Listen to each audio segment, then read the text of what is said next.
Hello guys, welcome to another video. दोस्तों, आज मैं एक और स्टोरी को ट्रांसलेट करने जा रहा हूं और हमेशा की तरह मैं इसे हिंदी में ट्रांसलेट करूंगा।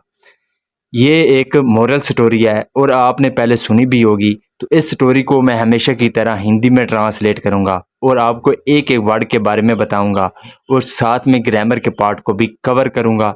तो आपसे गुजारिश है, वीडियो को लास्ट तक ज़रूर देखिए। अगर पसंद आए तो इसको लाइक भी ज़रूर कीजिए और कमेंट में भी ज़रूर बताएं। तो वीडियो शुरू करते हैं। वीडियो का जो टाइटल है वो है द क्लेवर पिजन। क्लेवर एक एडजेक्टिव है जिसका मतलब होता है होशियार या चालाक। पिजन कहते हैं कबूतर को। तो इसका क्या मतलब होता है? क्लेवर पिजन, होशियार कबूतर। तो ये था हमारा टाइटल। इसको मजीद पढ़ते हैं। Once upon a time, there lived a bird catcher who was an expert at catching birds. Once upon a time, एक समय की बात है। There lived a bird catcher. ये हमारा यहाँ पे सिंपल पास्ट का अफर्मेटिव सेंटेंस का यूज़ किया गया है। देयर लिव्ड सेकंड फॉर्म है। तो बर्ड कैचर कहते हैं पक्षी पकड़ने वाले को। तो एक समय की बात है कि एक पक्षी पकड़ने वाला था। Who was an expert. यहाँ पे जो हु है ये एक रिलेटिव प्रोनाउन है जो कि लगाया गया है बर्ड कैचर के लिए। ये उसको उसकी विशेषता को बता रहा है कि बर्ड कैचर कौन, हु जो वाज एन एक्सपर्ट जो कि एक्सपर्ट था यानी कि माहिर था एट कैचिंग बर्ड्स पक्षियों को पकड़ने में। तो इसका क्या मतलब हुआ? वंस अपॉन अ टाइम एक समय की बात है। They lived a bird catcher एक पक्षी पकड़ने वाला था। Who was an expert at catching birds जो कि पक्षियों को पकड़ने में माहिर था। He used to go to the forest every month to catch birds. He used to go, वो जाया करता था। यहाँ पे used to का प्रयोग किया गया है। used to जो है ये पास्ट की कंसिस्टेंसी को बताता है कि पास्ट में कोई व्यक्ति प्रॉपर कोई काम किया करता था, तब हम used to का प्रयोग करते हैं और used to के बाद वर्ब की फर्स्ट फॉर्म का प्रयोग किया जाता है। तो he used to go, वो जाया करता था to the forest, जंगल जाया करता था। एवरी मंथ, हर महीने। टू कैच, पकड़ने के लिए। बर्ड, पक्षियों को। तो वो पक्षियों को पकड़ने के लिए हर माह जंगल जाया करता था। वन डे, एक दिन, he saw a flock of pigeon soaring above the forest. He saw, उसने देखा। सी की सेकंड फॉर्म है सॉ। उसने देखा अ फ्लोक, फ्लोक कहते हैं झुंड को। तो एक झुंड देखा किसका? ऑफ पिजन, कबूतरों का। सोरिंग, उड़ते हुए। अबव द फॉरेस्ट, जंगल के ऊपर। तो एक दिन उसने कबूतरों का एक झुंड जंगल के ऊपर उड़ते हुए देखा। वट ब्यूटीफुल बर्ड्स, कितने खूबसूरत पक्षी हैं। ही थॉट, उसने सोचा। थिंक की सेकंड फॉर्म है thought. I would catch them the next time. I would catch, मैं पकड़ूंगा। देम, उनको। देम यहाँ पे कबूतरों के लिए यूज किया गया है, बर्ड्स के लिए। तो आई वुड कैच देम, मैं उनको पकड़ूंगा। द नेक्स्ट टाइम, अगले बार। तो अगली बार मैं उनको पकड़ूंगा। They would surely fetch me a good price. They would surely, वो निश्चित रूप से, फेच मी, मुझे दिलवाएंगे। अ गुड प्राइस, एक अच्छी कीमत। तो वो मुझे अच्छी कीमत दिलवाएंगे। नेक्स्ट मंथ, अगले महीने। The bird catcher came well prepared. जो पक्षी पकड़ने वाला था, केम, वो आया। वेल प्रिपेयर्ड यानी कि अच्छी तैयारी के साथ आया। He had a big net and lots of grain. He had, यहाँ पे जो हैड है ये पास्ट का पोजेसिव सेंटेंस है। इसका मतलब होता है जब किसी व्यक्ति के पास कुछ होता है पास्ट के लिए, तब हम हैड का प्रयोग करते हैं। तो ही हैड, उसके पास था। अ बिग नेट, एक बड़ा जाल था।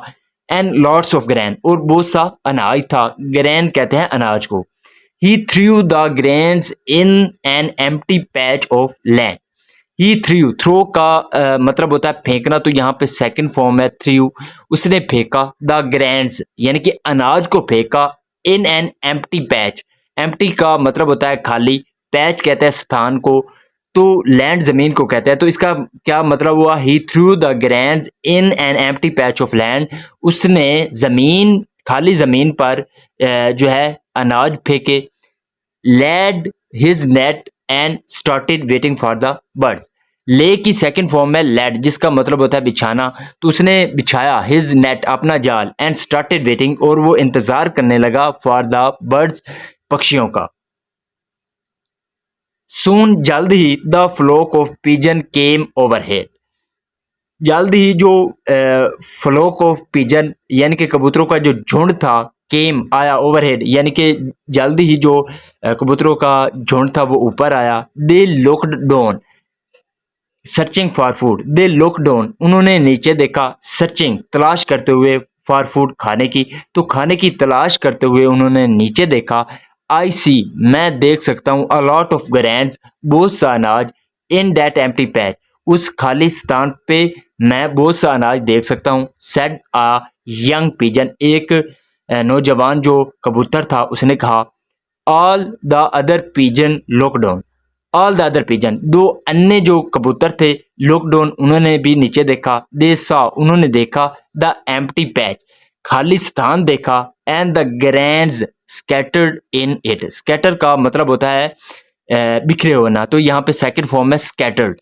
तो उन्होंने खाली स्थान देखा और जो अनाज था वो बिखरा हुआ देखा। Their mouth watered, mouth water का मतलब होता है मुंह से पानी आना, तो उनके मुंह से पानी आ गया। बट लेकिन an old pigeon look down and was amazed to see grains scattered in that empty area. But लेकिन एन ओल्ड पिजन, जो बूढ़ा कबूतर था, लुक डाउन, उसने नीचे देखा, एंड वॉज अमेज्ड, और वो हैरान था, टू सी देखकर, ग्रेन्स जो अनाज थे उनको देखकर वो हैरान था, स्कैटर जो कि बिखरा हुआ था, इन दैट एम्प्टी एरिया, उस खाली स्थान पर, यानी कि जो बूढ़ा कबूतर था वो खाली स्थान पर अनाज को बिखरे हुए देखकर वो हैरान था। वेट, इंतजार करो, सेड द ओल्ड पिजन, जो बूढ़ा कबूतर था उसने कहा। From where could so much grain have come, from where, कहाँ से, could so much grain have come, इतना जो अनाज है वो कहाँ से आ सकता है। आई थिंक, मुझे लगता है, it is the work of some bird catcher, bird catcher का मतलब होता है पक्षी पकड़ने वाला, तो मुझे लगता है ये कुछ जो पक्षी पकड़ने वाला है उसका काम है। Father pigeon is always seeing danger, said N other young pigeon, father pigeon जो पिता कबूतर है, इज ऑलवेज सीइंग डेंजर, वो हमेशा से खतरा देखता है। Said N other young pigeon, एक और जो नौजवान कबूतर था उसने कहा।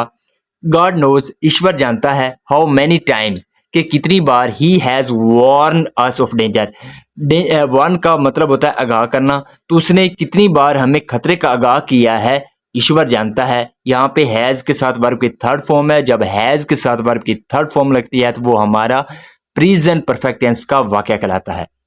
तो God knows how many times he has warn us of danger, यानी कि ईश्वर जानता है कि उसने हमें कितनी बार खतरे का आगाह किया है। डोंट लिसन टू हिम, उसको मत सुनना। लेट्स गो, चलो चलते हैं। गेट द ग्रेन्स, और अनाज लेते हैं।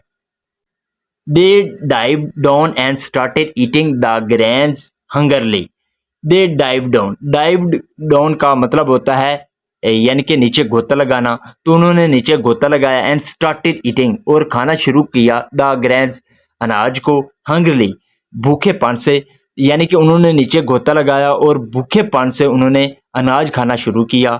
Only the old pigeon hovered overhead, hovered का मतलब होता है मंडराना, तो लेकिन सिर्फ जो बूढ़ा कबूतर था वो ऊपर मंडरा रहा था। The birds got busy eating, तो जो बर्ड थे, पक्षी थे, गॉट बिजी, वो बिजी हो गए ईटिंग, खाने में, तो वो खाने में मसरूफ हो गए। बट लेकिन सडनली, अचानक, देयर क्लास, उनके पंजे, क्लास पंजों को कहते हैं, तो उनके जो पंजे थे वर्क इंटेंगल्ड, इंटेंगल का मतलब होता है यानी कि फंस जाना, तो उनके जो पंजे थे वो फंस गए इन समथिंग, किसी चीज में। All the birds were caught in the net, all the birds, सभी जो पक्षी थे, वर कॉट, वो फंस गए, इन द नेट, जाल में। They started screaming with fright, fright का मतलब होता है भय, तो सभी जो थे कबूतर वो डर से क्या होने लगे, वो चिल्लाने लगे। The old pigeon saw that they were in trouble and swoop down to the ground, the old pigeon, जो बूढ़ा कबूतर था, सॉ उसने देखा डैट के दे वर इन ट्रबल, कि वो मुश्किल में है, and swoop down, swoop down का मतलब होता है तेजी से नीचे आना, तो वो तेजी से नीचे आया टू द ग्राउंड, ग्राउंड यानी कि जमीन पर। यानी कि जो बूढ़ा कबूतर था उसने देखा कि वो जो पक्षी हैं वो मुश्किल में है, और उसने नीचे जमीन की ओर गोता लगाया, यानी कि तेजी से नीचे आया। The other pigeon at once, तो जो दूसरे अन्य जो कबूतर थे एट वंस तुरंत स्टार्टेड ब्लेमिंग ईच अदर, तो उन्होंने एक दूसरे को ब्लेम करना शुरू कर दिया फॉर नॉट लिसनिंग, ना सुनने पर, टू द ओल्ड पिजन, बूढ़े कबूतर को। तो जो अन्य जो कबूतर थे उन्होंने एक दूसरे को यानी कि ब्लेम करना शुरू कर दिया बूढ़े कबूतर को ना सुनने पर। द ओल्ड पिजन सेड, जो बूढ़ा पक्षी था उसने कहा, कीप क्वाइट, खामोश हो जाओ, एंड लिसन टू मी, और मुझे सुनो, यानी कि मेरी बात सुनो। If you struggle alone, struggle का मतलब होता है कोशिश करना। If you struggle alone, alone का मतलब होता है अकेले, अगर तुम अकेले कोशिश करते हो, you would not be able to fly away, fly away का मतलब होता है उड़ना, तो you would not be able to fly away, तुम कभी भी उड़ नहीं पाओगे। यानी कि उसने कहा कि अगर तुम यानी कि अकेले कोशिश करते हो तो तुम कभी उड़ नहीं पाओगे। बट लेकिन इफ यू स्ट्रगल टूगेदर, अगर तुम एक साथ कोशिश करते हो, you would be able to make it, तो तुम इसे क्या कर सकते हो, यानी कि तुम उड़ सकते हो। Wait for my signal, signal का मतलब होता है इशारा, तो वेट फॉर माई सिग्नल, मेरे इशारे का इंतजार करो। देन फिर ऑल फ्लाई टूगेदर, फिर सभी एक साथ उड़ना। The bird catcher was advancing slowly, the bird catcher, जो पक्षी पकड़ने वाला था, वॉज एडवांसिंग, एडवांसिंग का मतलब होता है आगे बढ़ना, स्लोवली का मतलब होता है धीरे धीरे। तो जो पक्षी पकड़ने वाला था वो धीरे धीरे आगे बढ़ रहा था। श्योर, यकीन, that he had caught the entire flow, यहाँ पे हैड के साथ वर्ब की थर्ड फॉर्म का यूज किया गया है। जब हैड के साथ वर्ब की थर्ड फॉर्म का यूज किया जाता है तो वो हमारा पास्ट परफेक्ट टेंस का वाक्य कहलाता है। तो उसे यकीन था कि ही हैड कॉट, उसने पकड़ लिया था, द एंटायर फ्लो, पूरा जो झुंड था उसको पकड़ लिया था। जस्ट देन, तभी ही, the old pigeon gave the signal, जो बूढ़ा जो कबूतर था, गिव की सेकंड फॉर्म है गिव, जिसका मतलब होता है देना। तो जो बूढ़ा पक्षी कबूतर था उसने इशारा किया, and all the pigeon started flapping their wings together, तो जो सभी कबूतर थे स्टार्टेड फ्लैपिंग, फ्लैपिंग का मतलब होता है फड़फड़ाना। तो उन्होंने क्या किया, फड़फड़ाया देयर विंग्स, अपने विंग्स का मतलब होता है पर, तो अपने जो पर थे उनको फड़फड़ाया, टुगेदर, एक साथ। तो उन्होंने एक साथ जो है अपने परों को फड़ाया। The entire net lifted up, जो पूरा जाल था, लिफ्टेड अप, वो ऊपर उठ गया, एंड वॉज कैरीड अवे, और वो ले जाया गया, in front of the dazed eyes of the bird catcher. Days का मतलब होता है चकित, तो जो पक्षी पकड़ने वाला था उसकी जो चकित आंखें थी उनके सामने से जो है वो ले जाया गया। I had under estimated the birds, he thought, I had under estimated, under estimate का मतलब होता है किसी को कम समझ लेना, तो मैंने पक्षियों को कम तर समझ लिया था। ही थॉट, उसने सोचा। The old pigeon guided the birds to safety, the old pigeon, जो बूढ़ा कबूतर था, गाइडेड, उसने रहनुमाई की, द बर्ड्स, पक्षियों की, टू सेफ्टी, यानी कि महफूज की तरफ, यानी कि सुरक्षा की ओर उसने उनकी रहनुमाई की।